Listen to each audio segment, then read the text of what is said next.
नमस्कार दर्शक बंधु श्रीवत्स इंटीग्रेटेड फार्म चैनल को आपन को स्वागत। आमे आज आसी पहुँचीचु पोड़ागुं ग्रामर आशीषकर कदली फार्म रे। वर्तमान आमे चंपा कदली विषय रे जानिबा। चंपा कदली एई कदलीटी प्राय आम ओडिशा रे प्राय बहुल भाव रे बिक्री होथुवा कदली। एई कदलीटी प्राय चारा लगेइबार प्राय 7-8 मास भितरे कांधी पड़ी थाए। एथिरु प्राय चाषी भाई माने भल रोजगार करिपारुछंती। आम ओडिशा रे एई कदली प्राय बहुल भाव रे बिक्री करा जाउची। एई कदली को प्रथमे 2 फुट 2.5 फुट रो गात करा जिवो। तापरे पुआ को लगेई दबा परे सेथिरे सार किछि गोबर खत हो सार किछि देई परिबा।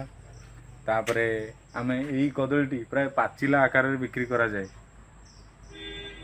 प्राय अनेक भेराइटी रो कदली आम ओडिशा रे बिक्री करा जाउची, जेपड़ कि परिवा प्राय बंतल कदली आउ चीनी चंपा जहाकू काठिया कदली देसी कदली पाटकपुरा एपरि अनेक कदली बिक्री करा जाउची। मो बगीचा रे प्राय बहुत प्रकार कदली रो आपण देखु परथिबे रहिची।